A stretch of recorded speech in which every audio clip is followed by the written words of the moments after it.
sindaco ha detto che oggi chi sfila oggi è chi sta dalla parte di chi ha il coltello.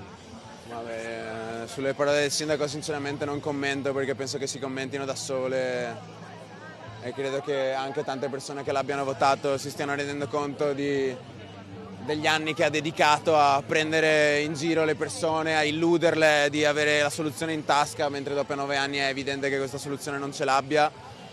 Inviterei a un religioso silenzio, ma evidentemente il sindaco non è in grado neanche di avere un minimo di decenza. Ma la risposta di oggi sarà chiara e evidente.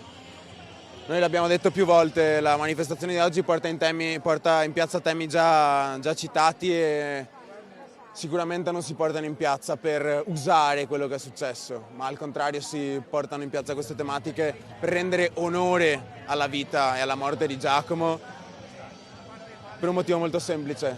Quelle politiche che la città chiede da anni sono politiche che potrebbero aver salvato la vita di Giacomo se fossero state applicate prima e potrebbero salvare altre vite se verranno applicate nel più breve tempo possibile. Questo è quello che cerchiamo di dire. Ieri un dipendente della CTV è stato attaccato da delle borseggiatrici dopo che aveva sventato un tentativo di borseggio e lui ha detto io non mi giro dall'altra parte. Sembra quasi un omaggio a quello che diceva anche Giacomo.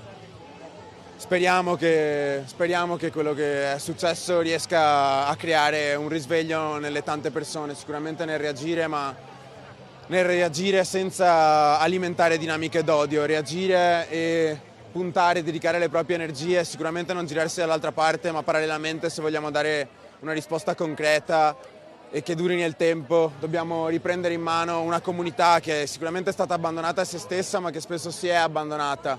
Nell'individualismo con cui puntano a crescere e a farci vivere, noi dobbiamo ricostruire un tessuto sociale che invece sia in grado di essere presidio fisso su questo territorio.